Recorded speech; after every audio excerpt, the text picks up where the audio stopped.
See how we do. Hatchet for reference. I've already cleaned up along the driveway. Doesn't make too giant of debris piles, but I guess it depends how many dead, like full-on big dead trees you gotta chop down. And what else? This is way easier with two hands and more accurate. Oop, I was about to say, in case I gouge the tree. Try not to do that. I'm trying to pop them off. Kind of like hitting. It does really smell good when you hit the tree, though. It smells like vanilla orange. Like ones like this, I would rather hit with a two-handed, but that's okay. If you're one-handed, this job's for you too. What I like to do is hold the branch with one hand, and that usually keeps it from like giving or vibrating and like that and bouncing back on you. And holding the branch and whacking usually makes a cleaner pop with fewer whacks.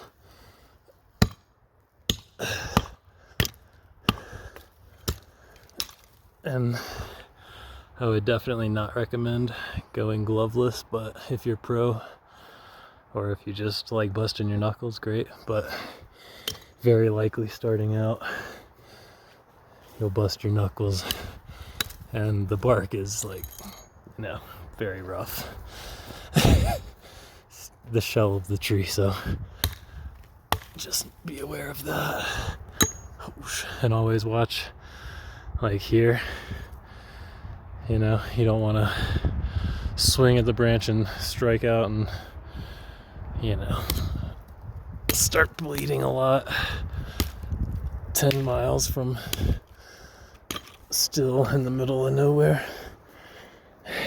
10 miles to the car, a couple hours to go to somewhere that can help you. We can help you a little bit, but it'll be wilderness medicine.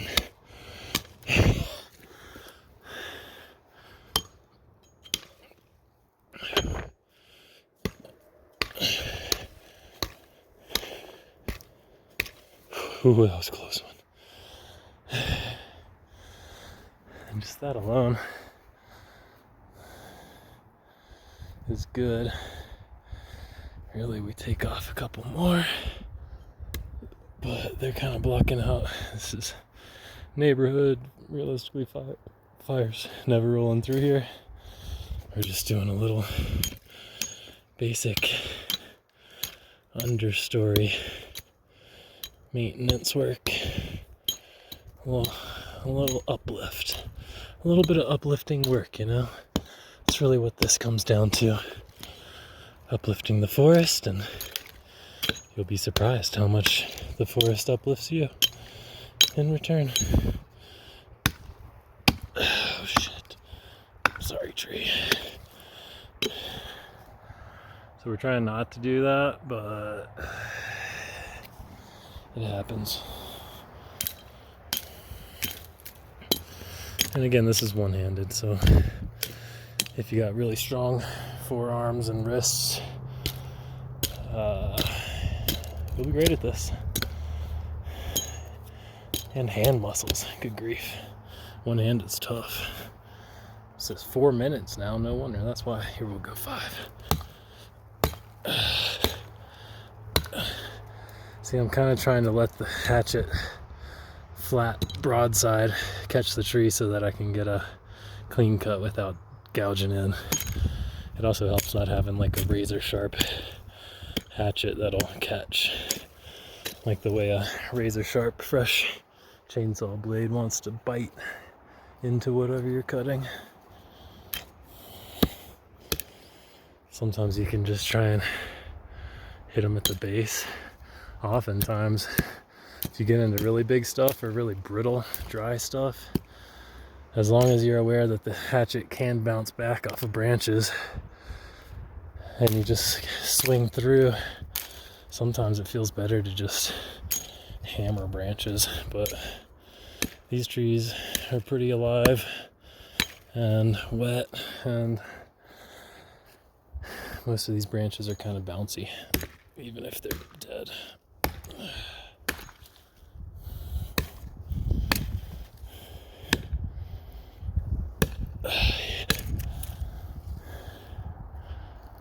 And then some of these I'm just looking for like dead branches. These are just mostly dead. There's a little bit of life, but you know, just help the tree, let it go. That's what we're doing. It's uplifting work. We're all just helping one another. Let it go, you know? Just let it go. Just let it go. Don't let it eat you alive. Don't let it burn you up. You gotta let it go, tree. Or all that just dead stuff from your past that helped you grow, become who you are today. If you don't let it go, it might burn you up.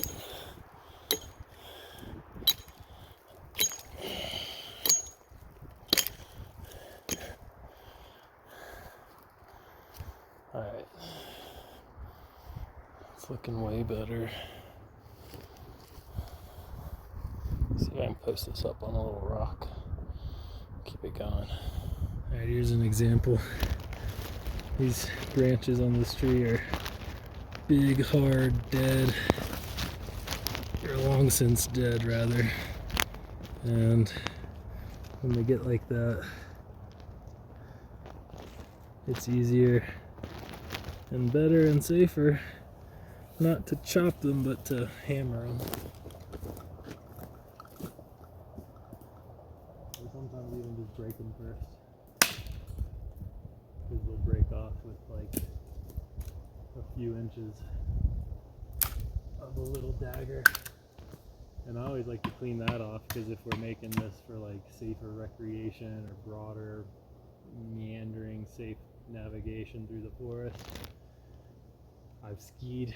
I like to ski through the forest, ride through the forest, and these are like nothing but little tree daggers that are gonna, they call them, cause sucking chest wounds if you've taken a wilderness first responder course.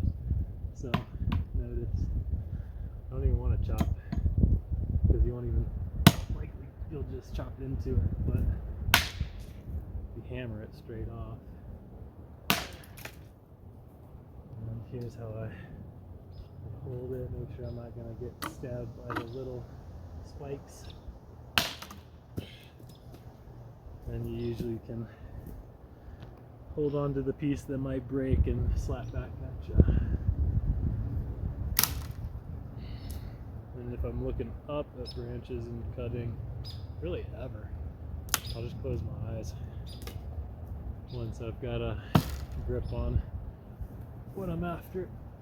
Or I'll look away, like I'm never looking up at a branch now I'm about to snap, and I have no idea what kind of shrapnel it's going to send.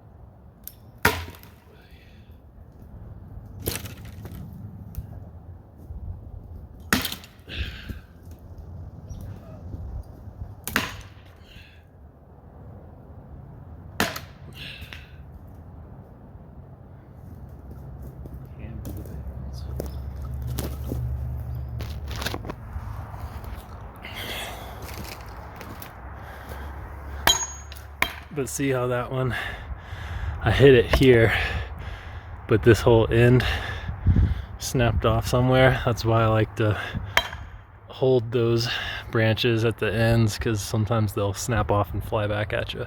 And here we have the classic predicament of, if I swing through and don't have it spaced out right, if I'm holding it here or something, you don't want to punch the branch that's bigger